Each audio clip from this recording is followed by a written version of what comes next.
Hello, welcome to another video lesson. So today we're going to be talking about the future tense. So there are two things we're going to be covering tonight, and it's going to be the different forms of future tense, and the second one is how do we try to formulate negative yes no key questions with future tense. Let's get started. Okay, so I want you to meet one guy as we learn about future tense. So the name of this guy is Yesuke. Yesuke is one of the students of IGSL who had to go back to Mongolia because of COVID-19. His study habits have been different since he went back. Before, while he was in IGSL, he was studying a few hours every day, but now he only studies when he has some free time. So I think Yesuke is a representative of the repatriated students we've had. They are experiencing pretty much the same thing right now. Usually he studies in the weekend, but this weekend he will not work on his assignments because IGSL will be on break next week. Normally on Saturdays he spends the whole day catching up with his requirements for his classes, but this Saturday he will be at church. He will be conducting a Bible study and wilderness survival lessons for a group of children. He's praying that he will be able to learn much this semester, even though he has lots of responsibilities to fulfill in his church. Lord willing, he is going to graduate from IGSL next year. All right, so are you ready to learn about the future tense? But before that, let's do some review. So we already discussed the two other tenses, present and past. So let's identify one by one those tenses. So first of all, we've got is, which we know is present tense. Yesuke is one. And then we also have had, who had to go back to Mongolia because of COVID-19. By the way, I'm also trying to expose you to different sentence patterns that we will be learning later on. So you can see here that Yesuke is one of the students of IGSL is the main part of our sentence, but then we want to describe this specific part of the sentence, which is the students of IGSL who had to go back to Mongolia. So there were other students who had to go back to Mongolia, and he is one of those. So there needed to be a qualifier. We call this a relative clause, something like an adjective. We will learn that much later on because of COVID-19. So you can see that this is a complex sentence because we have because, and we also have relative clause right here. Or should I say no, because it doesn't have a subject and a verb. Yeah, anyway, it is a relative clause because of the who clause. Anyway, his study habits have been different since he went back. Now, okay, let me show you the other one. So this is also past tense, but this right here, I know you've been seeing this for quite a while, but we haven't talked about it much, or maybe not at all.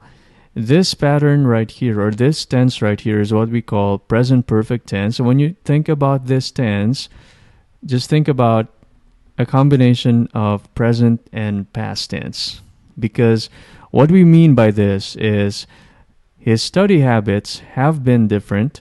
That means from the time it started in the past and it's going on until the present. That's why we call it present perfect tense.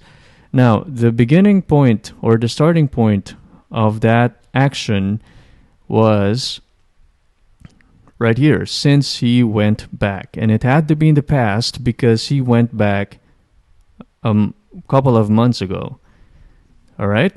So we are not going to talk about this in detail today, but we will have a special lesson on this specific tense. But I wanted to use it because in real life, you're going to be using several tenses in your writing. So there's no use of trying to isolate present tense or future tense only, something like that. But we want to be able to combine them in your writing, in your paragraphs, and be able to combine them well.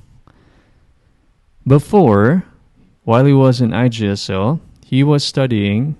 Okay, so we've got was. Yeah, so while he was in IGSL, what was he doing? He was studying a few hours every day. Okay, so it had to be in the past because this was in the past, right? So we can see the pattern right here. It's very familiar, right? It is our be verb in past tense. And then we also have the past progressive or past continuous, if you would like to call it that way, was studying. And of course, we use this pattern. When do we use this pattern again? When do we use this tense? Yeah, we use this tense if we're talking about a period of time. And the period of time we're talking about here is while he was in IGSL. So it might have been 2 years, it might have been a few months, doesn't matter. But with this tense, with the uses of this tense, we want to emphasize that it was for a specific time period. A few hours every day. But now he only studies when he has some free time. Okay, so in the same sentence, we have past and present. So we have studies. Okay, when do we use this pattern? Now he only studies. So this was like a past habit before he was studying a few hours every day. But now this is his new habit in the new normal. So he only studies when he has some free time. So notice how we try to make our tenses here consistent. So if we're talking about the past, use past tense. If we're talking about the present, use present tense, right? So that's what we were trying to achieve right here. Now, usually he studies. So again, this is habit in the weekend. But this weekend, okay, this is where we are trying to use our new tense. But this weekend, he will not work on his assignment. So you can see that in this sentence, we tried to combine present tense, which is habit, with what we call simple future, which is, of course, part of the future tense. So it's like he has specific habits, but then, just like any of us, we can deviate from our habits. We're not slaves to our habits. Sometimes we can take a break from our habits. So that's exactly what he's doing. He's going to be doing. He will not work on his assignments. What's the reason? Because IGSL will be on break next week. So again, we're using future tense because it's going to be next week, right? At the time of writing, of course, this was in the past, but at the time of writing, this was in the future. So there's your reference. Okay, so at this point, I want you to pay attention to your writing, especially to your tenses. Now that we're learning some new tense and we're going to be learning another tense or some more tenses in the next few weeks. So I want you to pay attention to how you use them. Make sure you are consistent, you are correctly using them, and you're trying to be consistent in your usage of them. What I mean by consistent is if you're talking about the past, use past tense. If you're talking about habits, use present tense. If you're talking about the future, use future tense. All right, normally on Saturdays, again, so we have normally, so you already have an idea of what tense we're going to be using. So we will be using a present tense verb. And it's right here. He spends the whole day catching up with his requirements for his classes. Again, there is this habit. Normally, this is what he does. But this Saturday, again, he's going to be breaking away from his habit. Again, because he will be on break. He will be, where will he be? At church. What is he going to be doing, or what he be doing? He will be conducting a Bible study, another future tense. He will be conducting a Bible study and wilderness survival lessons for a group of children. Okay. Now, we can see how busy he is. So, because of these things, because of how busy he is praying that he will be able. So, again, present tense. He is praying. That means, when is he praying? He's praying now. He's praying now. Not really now. We learned that in the previous lesson, right? It's not right now, but during this period of his academic life, or his life in general, he's praying that he will be able to learn much this semester. Now, this pattern is very familiar to you, should be very familiar to you, because this is our sentence of the week. So, our sentence of the week is exactly this. When you use pray, usually, if you're talking about like present, the next thing that follows is the future, because you don't pray for something that you already have, right? You don't ask God for something that you already have. So you ask God for something that you do not have and you would want to have in the future. So that's why it's paired up. You can see present tense is paired up with future tense in this sentence. That he will be able to learn much this semester, even though there is another present tense, because this is at the moment, he has lots of responsibilities to fulfill in his church. Lord willing, he is going to graduate. Again, we have another future tense. It doesn't look future, it looks rather present tense, like a present tense, because you have is and then you have ing, but later on we're going to learn that it is actually future tense. He's going to graduate from IGSL next year. Again, or before we move on, I want you to pay attention to this. If I would say transition word or an adverb, it acts as an adverb. Lord willing. So we use this in our speaking, in our writing, because many things can happen, right? What if God wills something different for him? So when you say Lord willing, if the Lord wills it to happen, that would be the longer form.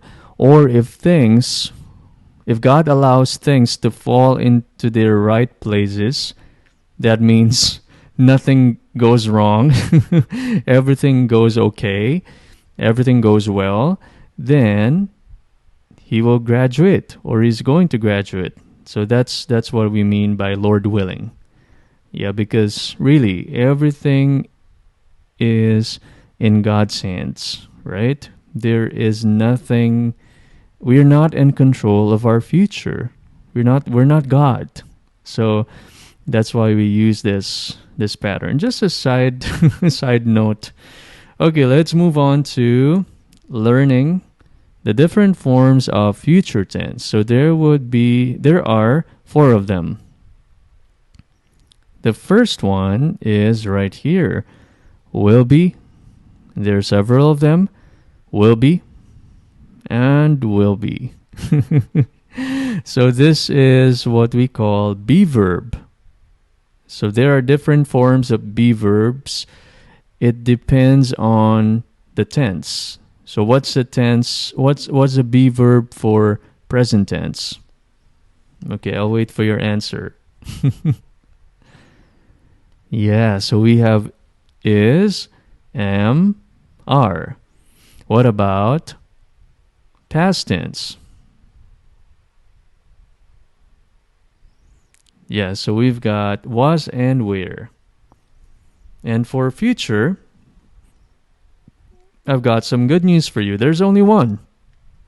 There's only one. There could be another one, but basically there's only one for will, and that is will be. Will be. So the more important question, more than the form, is when do we use a be verb? So again, I want to remind you that there are three basic ways we use a be verb for. The first one, you can see in our examples, will be on break, will be at church. So we use it with prepositional phrases. What are prepositional phrases? Phrases or group of words that start with a preposition. It's as simple as that. Where are you? I am in my room. In my room. Something like that. So that's a prepositional phrase. Where will you be in the weekends?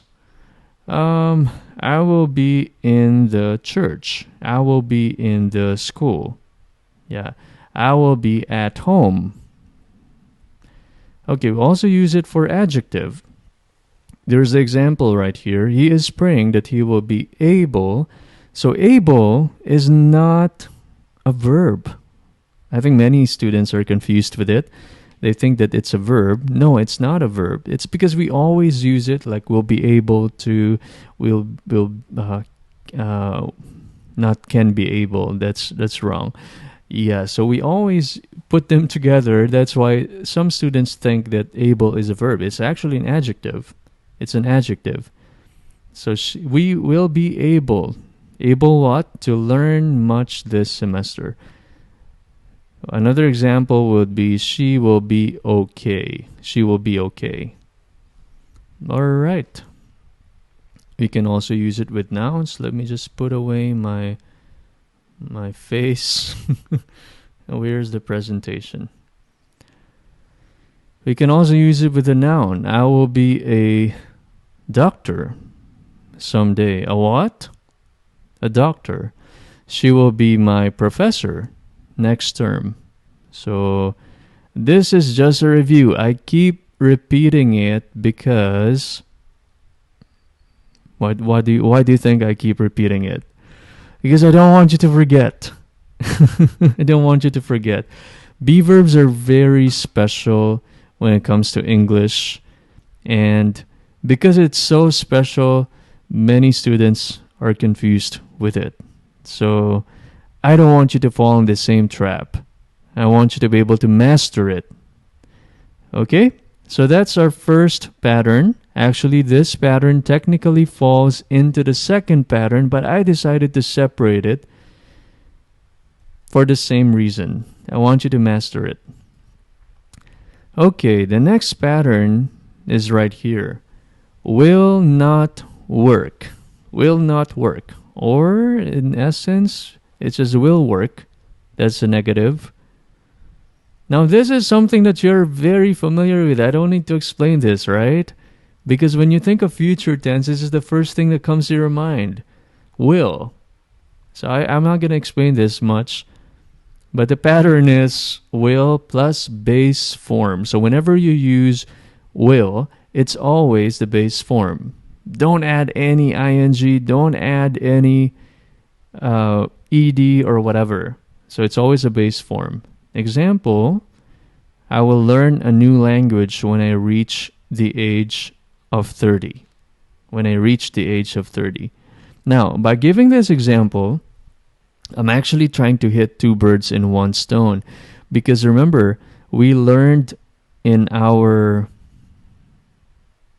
connecting words lesson, sentence structure connecting words lesson, that whenever we use when or any time conjunction or any condition conjunction, we have, and we're talking about the future, we should not use a will. We should use instead present tense. And that's exactly what we're doing here. When I reach, the age of 30. So we're talking about a future, but you're using present tense. It's because we want to drop the will. We don't want to use it. We cannot use it when we are using time conjunctions. Is that clear? Is that clear? So we can easily forget grammar stuff. That's why I am here to remind you constantly about things you may forget. And we do forget a lot of things, don't we? Okay, I will learn a new lesson when I reach the age of 30. Jen will read that book if her mother allows her. So there's another example. You don't say if her mother will allow her. You just say allows her. You use simple present because you're using a condition or conjunction for conditions. Okay, enough said because that's very basic. You already know about it. Let's talk about another pattern. This is the third one. Will be conducting. Will be conducting. Okay, wow. This seems to be a new pattern. Well, not really. This is something you're very familiar with already. And let me tell you at this point that it may look quite different from the previous pattern, from the second pattern, which is will plus base form, but they are essentially the same. They're essentially the same in terms of meaning. So no need to distinguish between the two of them. You can use them interchangeably. Okay? So the pattern is will be plus ing. Okay, so if you want to use this pattern, you have to make sure that you use be verb plus ing. So do you see a pattern right here? Whenever we use, by the way, this is what we call future progressive or future continuous. So whenever we use a continuous tense, we always use a be verb before it. Did you notice that? I am doing my assignment. Am doing. She was playing computer games. Was playing. And now we have will be plus ing. Okay, so don't forget that. Let's look at some examples which are going to be the same from the previous examples we had. I will be learning a new language when I reach the age of 30. Right? Why do I use the same example? Because I'm tired to think. Yes, that's one. But also because, I'm just kidding. But also because I wanted to show you that they have the same meaning. Okay, I can change the tense or I can change the form, but I can get the same meaning. Jen will be reading that book if her mother allows her. Okay? So instead of using will read, you can also say will be reading. And mind you, native speakers use this a lot. If you listen to native speakers, they use this a lot. They can interchange between this, future progressive, and simple future. Okay, so far we are on the third one. Let's look at the more complicated one. I would say a little bit more complicated than the usual. And that is, yes, so is gonna graduate. That's how we read it when it comes to speaking. But if you want to go the traditional way of reading it, it would be is going to graduate. Is going to graduate. So the pattern is am, is, are. Okay, this is the complicated part. We can use am, we can use is, we can use are, depending on the subject. And after this be verbs, or either one of them, you have to use going to. How do I move this thing? Anyway, going to plus base form of the verb. Okay, let's look at another example. The same example, actually. Yeah, I really am making this point that you can interchange them for the most part, or for almost all cases. I'm gonna learn. Yeah, that's how we read it. When it comes to speaking, I'm gonna learn a new language when I reach the age of 30. Or you can also read it, I'm going to learn a new language when I reach the age of 30. Okay, Jan is going to read that book if her mother allows her. Okay, so did you notice that our be verbs are changing? So for I, you use am. And you already know this because this is our lesson in our previous in the previous lesson we had present tense. Yes. Jen is going to read that book. So we have is for Jen, for third person. I'm getting confused. Yes, that's right. Third person. And third person and also second person, yeah, we use you are. You are going to graduate. You are going to graduate by 2020. They are going to graduate in 2021. So for plural and for second person, that's just what I said. For second person, you, we also use are going to graduate. So I hope you won't get confused. It's not so. It's a bit confusing. I have to admit that, but it's not so complicated, right? So you only need to remember or be mindful of what subject you're using. Okay, so it depends on the subject. All right, so we are done with the 4 different forms of future tense. Of course, these are just the basic ones, but very important ones. Basic, foundational, and very important ones. There are some advanced patterns when it comes to future tense. For example, present tense that become future tense. But we're going to talk about that much later. Let us master these first. Okay, once we're able to master these, then we can move on to the more advanced level of future tense. And how do we master these patterns? One way is to use them using Y and K. So, okay, I'm going to do it live with you. I'll be typing the answers with you. Let me just... Yes, thank you. Okay, so we have right here. So where do I put... Okay, I'll just put my face right here. This Saturday, he will be at church. By the way, did you notice these 3 dots? They're not just for design. They are for...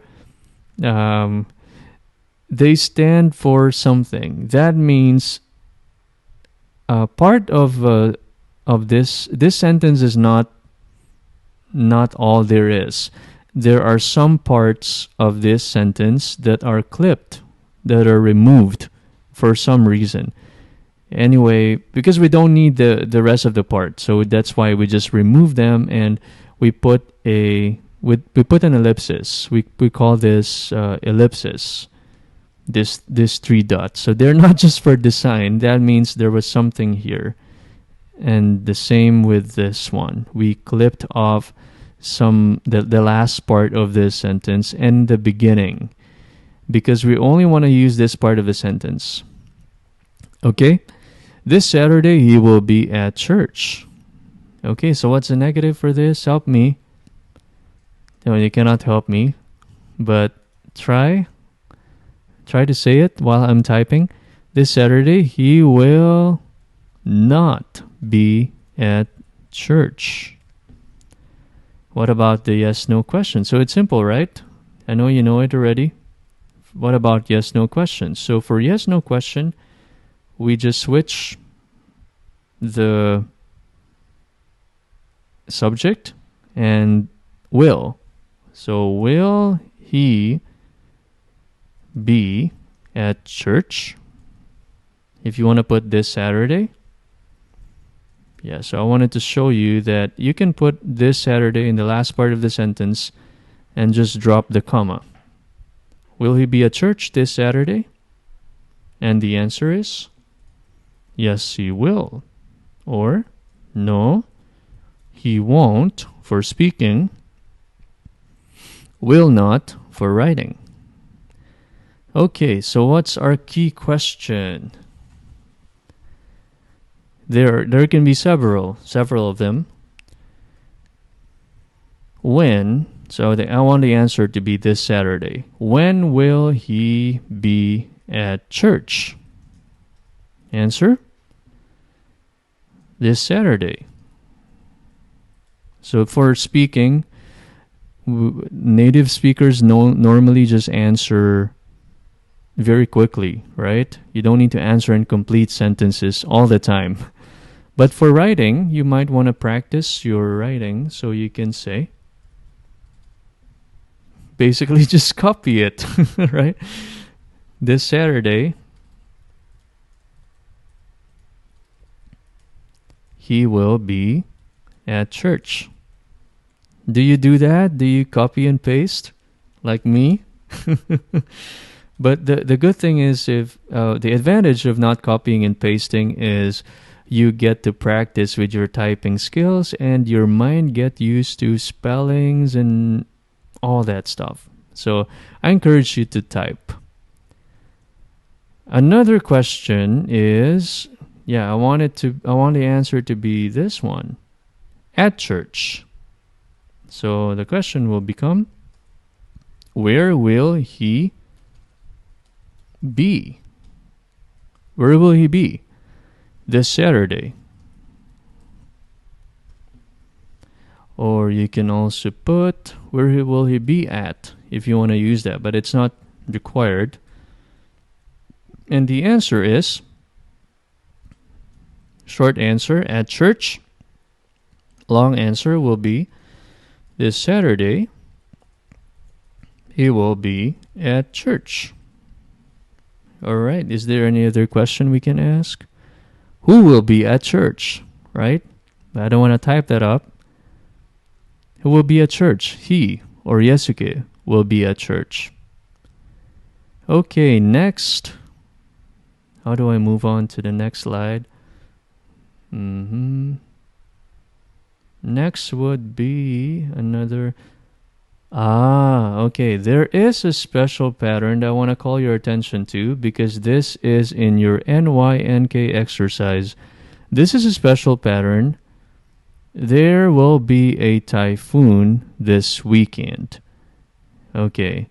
Why is this a special pattern? I will show you. So for negative, what do we do? There will not be a typhoon this weekend. Sorry. Okay, very simple. There will not be a typhoon this weekend. And then the yes-no would be, will there be a typhoon this weekend? And answer is, yes, there will be. Okay? So why is it a special pattern?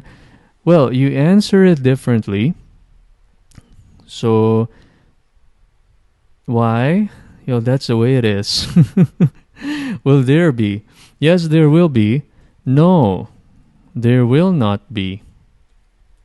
Or for speaking, we just say there won't be. Let me write it down. There won't be. Okay? Well, what makes this special is, so many English learners are confused with this one. There are two things that make this special. this pattern special? One way it becomes, the first way is, what is the subject? What is the subject here?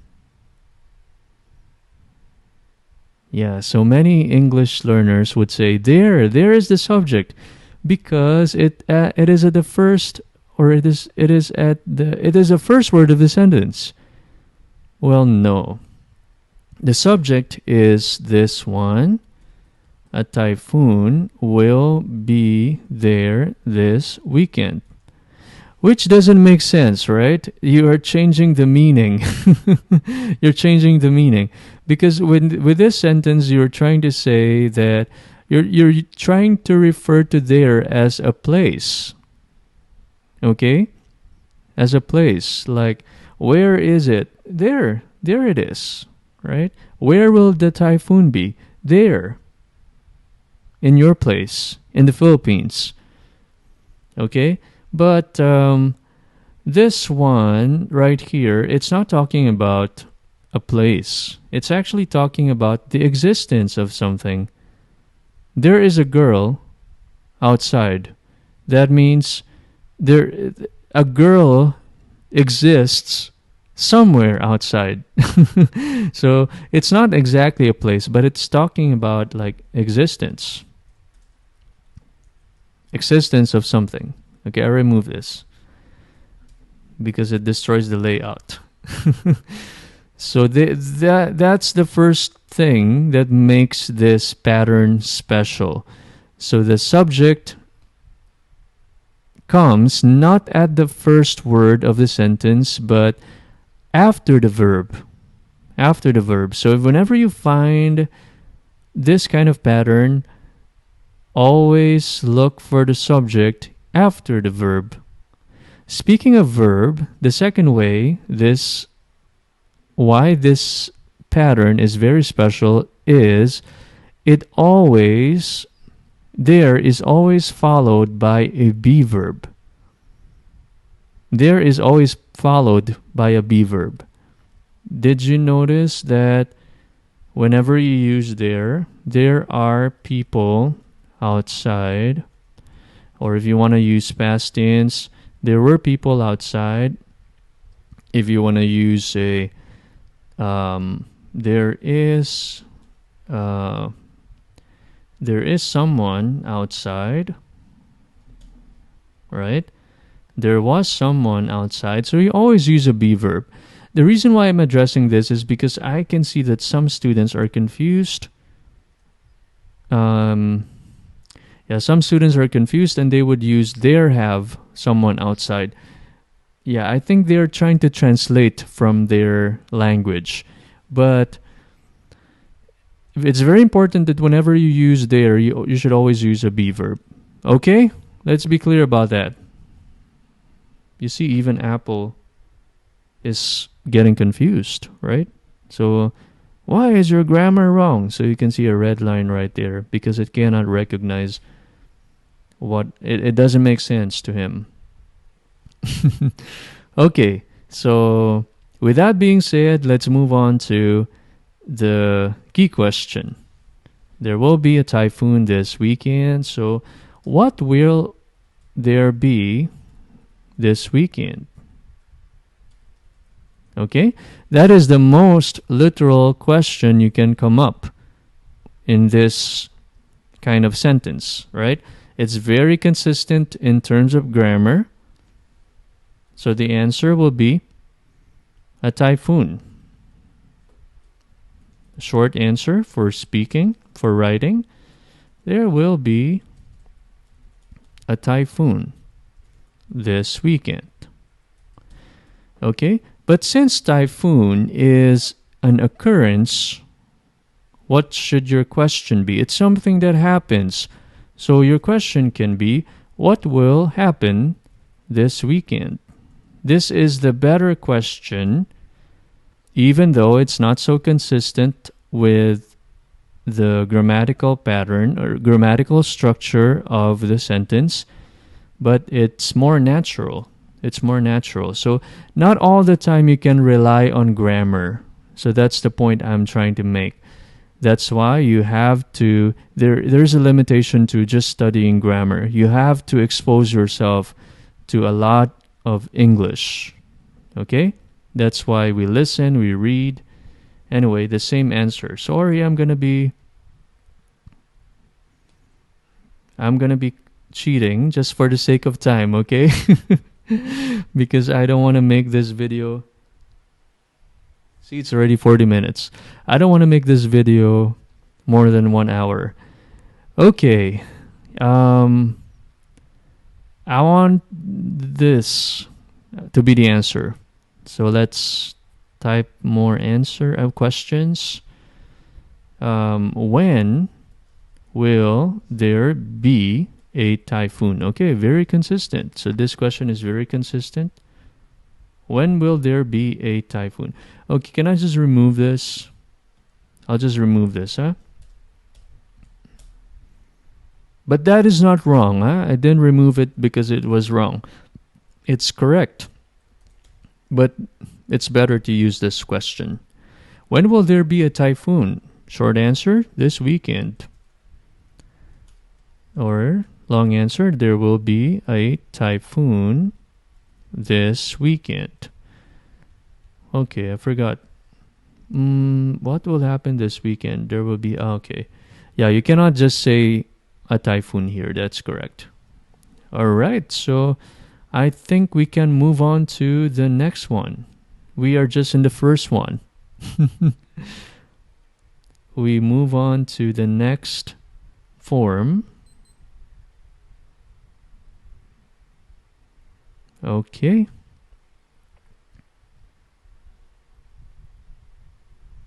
This weekend, he will not work on his assignments. It's already negative, so we don't need to manipulate that. Okay. Will, question, yes, no question. Will he work on his assignments? Okay, I want to put it right here. This weekend, will he work on his assignments? And the answer is yes, he will. Or no, he will not. Or no, he won't. That is for speaking.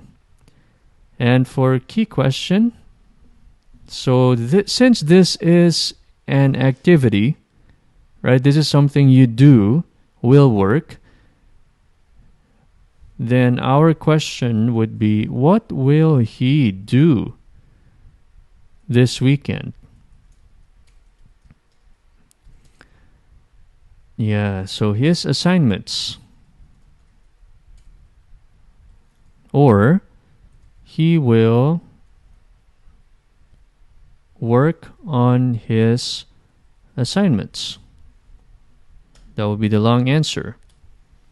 Okay, did you get that? It's not, again, this is not grammatically consistent with the original sentence. But because will work is an activity, it's something you do, then the question, it makes sense. Just like in the previous example, it was happening. It was an occurrence, right? It's something that was going to happen. In the same way, in this sentence, it's something that he would do. So the question would be, what will he do? Okay. Another question. Let's try. I want the answer to be this weekend. So what would be my question? When? Yeah. Now we can be consistent. When will he work on his assignments? This weekend. Or he will... Oh no. Actually, the answer is... Yeah, it's hard. I just realized this is a not. This is a not sentence. What will he do? Okay. Let's just... Okay, I'm going to change this because we're just practicing for grammar. So we can change it. Don't worry. In your NYNK exercise, it's not as... There's nothing like this. This weekend he will work. Sorry. Yeah, he will work on his assignments this weekend.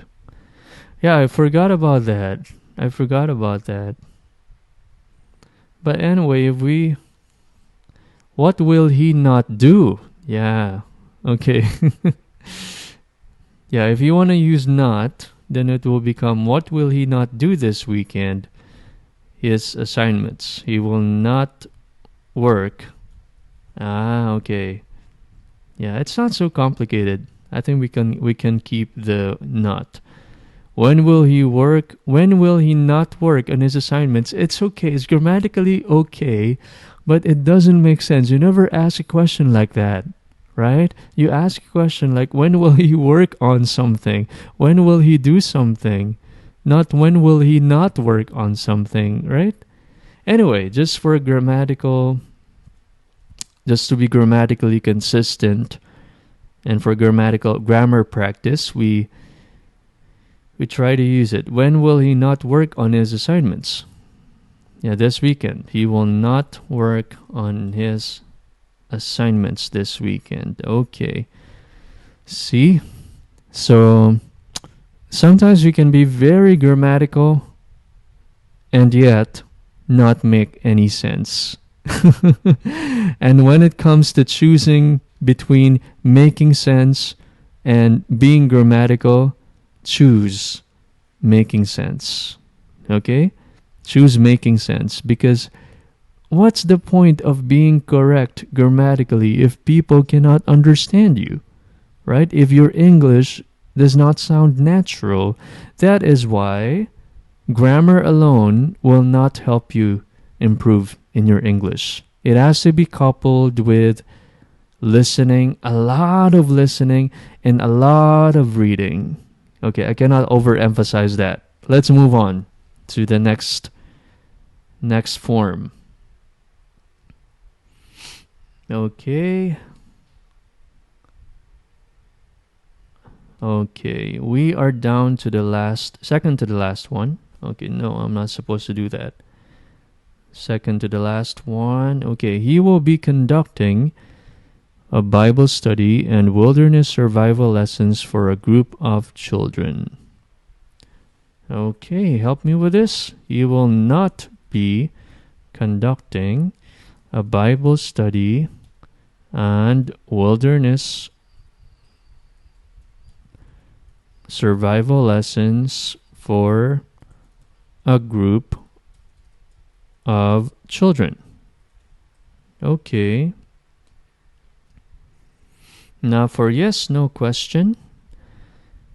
Yeah, don't be confused. Just use whatever is there. Will, so switch again, will and the subject, and then keep everything as is. Will he be conducting a Bible study? By the way, we always capitalize the Bible, huh? I see in your writing that some of you are not capitalizing the Bible. So you always capitalize it because it is a proper noun. Bible study and wilderness survival lessons for a group of children. Oh, sorry, it's a question. And the answer would be, let's move this out of the way. Answer would be, yes, he will. Or no, he will not. Or no, he won't. And what is our key question? What's the first thing that comes to your mind? I don't want to ask about who because that's so easy, right? Who will be conducting? You already know it. So since this is, again, an activity, so what do we ask?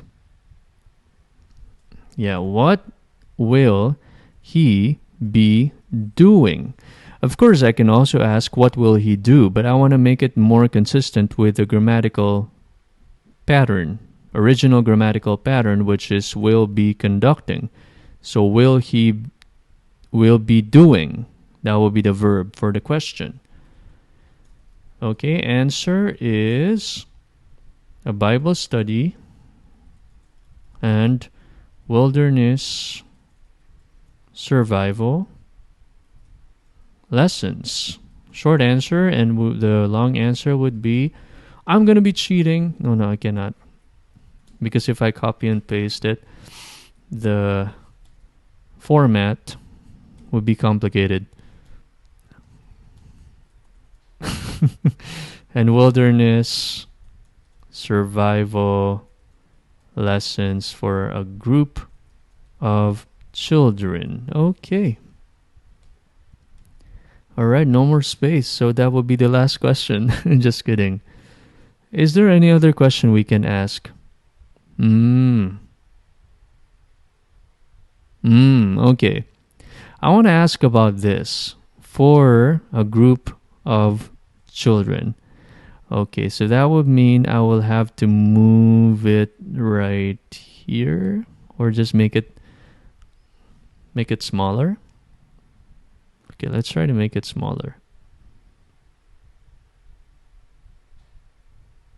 Yeah, let me show you a more complicated question. By the way, I didn't plan this, huh? This is all on the spot.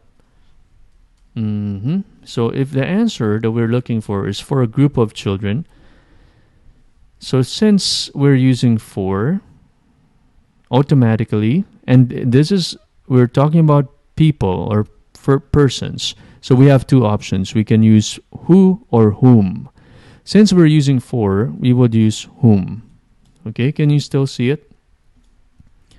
For whom will he be, so basically the same thing, conducting a Bible study and wilderness survival lessons. Do you see that? I've just used whatever grammar patterns are there. I didn't change anything, right? So I want to show you. For, so let's try to replace this. Huh? So the answer would be for a group of children. That will be our test if our question is correct. So try to read it. For a group of children, will he be conducting a Bible study and wilderness survival lessons? Yeah, so see, I just replaced whom. And of course, the answer would be just that. For whom will he be? For a group of children. And then, since there's no space, I'm not going to be typing the answer, the long answer, okay? Save me from that. But this will be the long answer. Okay? Yeah, so that's how you ask for whom. Or it can be to whom as well. Just remember that after a preposition, you use whom. Okay, let's move on to the last one. Yes, we're almost done. And we have 7 minutes. Yeah, I'm going to try to finish at 1 hour. I don't want to go beyond 1 hour. All right. Lord willing, he is going to graduate from IGSL next year. Okay. So how do we change that? Lord willing. He is not. So just like present progressive, he's not going to graduate from IGSL next year. Which doesn't make sense, okay? Which doesn't make sense. Because when you say Lord willing, it should be, well, sorry about that. It should be something positive, something you're praying for, something you're hoping for. Okay, so this sentence doesn't make sense. But yeah, we're not about making sense when it comes to negative. I just want you to be able to manipulate the sentence so that you would know how to turn a positive sentence or affirmative sentence into a negative one. So that's the point of it. All right.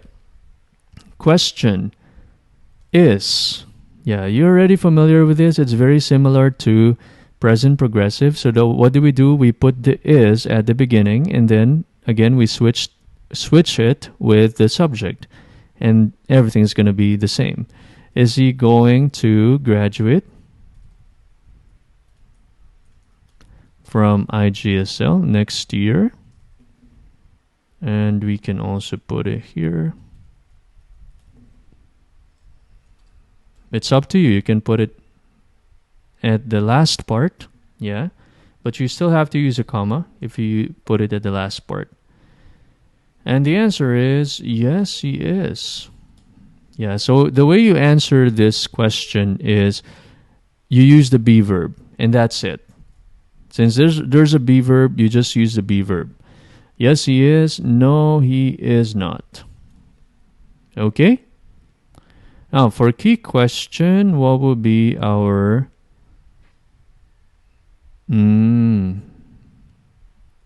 So, when you say graduate, it's not something you do, right? It just happens. So, what is going to happen? What is going to happen? I mean, you can study so that you would graduate, but really, it's not something you do. You don't do graduate. It's something that happens. So what is going to happen next year? Yeah, I can just remove Lord willing. What is going to happen next year? Yeah, Lord willing. But for the answer, I want to keep it. He is going to graduate from IGSL next year. There is no... So since you're asking about what would happen, what is going to happen, there is no shortcut. You have to answer it in complete sentence. Just like that typhoon example. Okay? Of course, I can also ask who is going to graduate from IGSL next year. That's easy. So, okay. Now, okay, let's ask this again. So IGSL is a place, right? So we can say where. So from where is he going to graduate? Right? So from IGSL. From IGSL. Or you can, for the long answer, going to graduate from IGSL next year. Or another question would be, yes, if I want the answer to be next year, the question would be when. When is he going to graduate from IGSL next year? Just kidding. I see some students who do that. Like they would answer the question in the question, and it's so funny. Don't ever do that. When is he going to graduate from IGSL? Next year. So I won't add it, huh? You just keep it in mind, and then you can, for the long answer, of course, you can just say he's going to graduate from IGSL next year. All right, so we are done. Yeah, we are done. So we still have 1 minute. I really want to finish this before 1 hour is over. Okay, let's move on to your assignment. Yay! Okay, I can just do this. Oh, there was animation. For your assignment, basically, you have some exercises in Moodle that I already uploaded, so they're going to become available tomorrow. The first one is NYNK, and the second one is sentence construction exercise, wherein you have to write sentences using the patterns we've learned today. So you can just click the week 12 activities. I'm not going to show you, but they also have links here. You can just go to our week 12 activities and find these links. It's right there. There are not many slides, so they're going to be easy to find. And just click and you will be redirected to our Moodle page. Let me just tell you at this point that this specific lesson goes with this handout. So you can just download this from Slack. I'm going to be uploading it tomorrow, and also in our Moodle page. Okay? And if you go to, basically, there are some things we did not discuss here, especially this part. If you go to this part, there is a link right here, and you can just click it and download this one. This is what we call Stative Verbs list. Why is it important? Because we cannot use these verbs for future continuous or any continuous tenses. Like, okay, like what I talked about, you cannot say she wasn't agreeing, she won't be agreeing. You're supposed to say she didn't agree with us. Okay? And there are many more. There are many more. We call them stative verbs. So it's good to be aware of this. Later on, we will be discussing this in more details, but for now, I just want you to read them so you won't be making the same, or you won't be making these mistakes. So please download it and read them and master the basic future tense patterns. So that's it for our lesson today. I hope I made myself clear. If there is any question, feel free to message me via Slack, or you can ask me during the class. Yeah, so there are many ways you can reach me. Okay, have a good day.